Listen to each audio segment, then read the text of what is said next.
Good day everyone. Welcome to my English lesson. Сәлеметсіздер ме оқушылар? Менің ағылшын каналыма қош келдіңіздер. Бүгінгі біз 3-ші тарауды бастаймыз. Arts and the Music, өнер және музыка деп аталатын тарауды үйрететін боламын. Кәне бастайық. Exercise 1. Listen, point and repeat. Тыңдаймыз, айтамыз және қайталаймыз.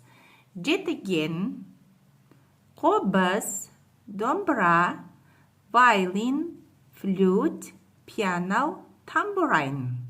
Қайталайық. Tambourine, drum, jet again, қобыз, домбыра, violin and flute. Қарасаңыздар, барлық аспаптардың қасында суреттері тұр. Яғни қандай аспап ағылшынша қалай аталатынын осы жерден білуге болады. Жалғастырамыз. Оқушылар, қарасаңыздар, осы музыкалық аспаптардың астында сипаттау үлгісі тұр екен. Қарайық. Percussion, ұрғымалы деп аударылады.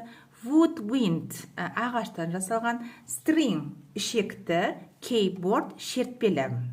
Қасына аудармасын жазып қоямын. Сіздер міндетті түрде жазып жаттап алыңыздар. Енді осы көмекші сөздерді қолданып, сіздер әр аспапты сипаттау білулеріңіз керек. Мысалы, the drum is the percussion instrument.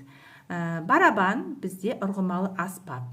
Келесі, violin алайық. Мысалы, violin is a woodwind and string instrument. Яғни скрепка бізде ағаштан жасалған және ішекті аспап. Жалғастырайық, оқушылар. Енді қарасаңыздар, осы музыкалық аспаптардың астында оларды сипаттау үлгісі берілген. Percussion, ұрғымалы. Woodwind, ағаштан жасалған. String, ішекті. Keyboard, шертпелі. Осы сөздерді сіздер қолдану арқылы әр аспапты сипаттап білулеріңіз керек. Мысалы, the drum is the percussion instrument. Барабан ол бізде ұрғымалы аспап. Жетіген бізде ағаштан жасалған және шертпелі музыкалық аспап. Жетіген is the woodwind and the keyboard instrument. Екі сөзді қостым. Woodwind and the keyboard. Келесі, қобыз. Қобызда бізде ағаштан жасалған және шертпелі болғандықтан, оны да қобыз is the woodwind and the keyboard instrument. Осылай, осы үлгі бойынша сіздер барлық аспаптарды сипаттап айтуларыңыз керек. Келесі, жалғастырамыз. Астында екінші аттық отыр екен. Read and match дейді. Оқимыз, одан кейін сәйкестендіреміз. Міне 4 суретке. Then take roles and act out. Одан кейін кезек-кезек оқыңыздар және қатысыңыздар дейді. Мысалы, let's play the piano. Кәне пианино ойнайықшы. Now, don't make any noise. Жоқ, шулауға болмайды. Ол бізде B. The next, why have you got a flute? Неге сенде флейта бар? To play a song. And win ocean. Listen, тыңдашы дейді.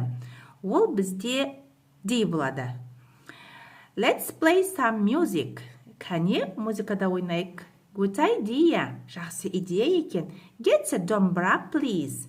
Кәне, домбыра берші дейді. Ол бізде A болады. Келесі соңғысы қалды. Why are you drawing the қобыз? Сен неге қобыздың суретін салып жатырсың дейді. To show it to my music teacher. Менің музыкадан беретін апайыма көрсету үшін дейді. Ол бізде C болады. Жалғастырамыз. Оқушылар, грамматика бойынша бізде present continuous, negative and interrogative деп тұр. Созылыңқы дәл қазір осы шақтың болымсыз түрі және сұраулы сөйлемдер жасалу жолдары берілген екен. Егер сіздер менің каналыма тіркелген болсаңыздар, осы сабақта мен түсіндірген видеом бар. Содан қарасаңыздар болады, бірақ кітапта қараңыздар, тек қана сұраулы сөйлемдер берілген екен. Мысалы, қарасаңыздар, I'm not playing the piano. I, яғни мен істеп жатырған жоқпын болса, I am not деп сөйлем басталады. Play, ing қосылып тұр. Яғни іс-әрекет қазір істеліп жатырған жоқ. I am not playing the piano. Мен қазір пианинода ойнап жатырған жоқпын. I am playing the drums. Мен барабанда ойнап жатырмын. Немесе осы екі сөйлемнің орнын ауыстырсаңыздар болады. I am playing the drums. I am not playing the piano. Орын ауыстырғанмен сөйлемнің мағынасы өзгермейді. Енді сұраулы сөйлем тұр екен, қараймыз. Am I playing the drum? Мен барабанда ойнап жатырмын ба? Yes, you are. Yeah, сен ойнап жатырсың. No, you aren't. Жоқ, ойнап жатырған жоқсың. Is he listening to music? Яғни бұл бізде екінші формулада ұл бала музыка тыңдап жатыр ма? Ал қыз бала деп сұрасақ, is she болады. Is she listening to music?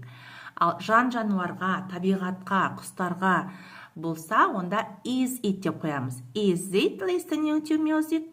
Yes, he is. Yes, she is. Yes, it is. Ал болымсыз болса, no, he isn't. No, she isn't. No, it isn't деп жауап береміз.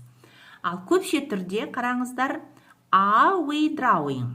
Біз сурет салып жатырмыз ба? Are you drawing? Сендер сурет салып жатырсыңдар ма? Yes, we are. Yes, you are. No, we aren't. No, you aren't.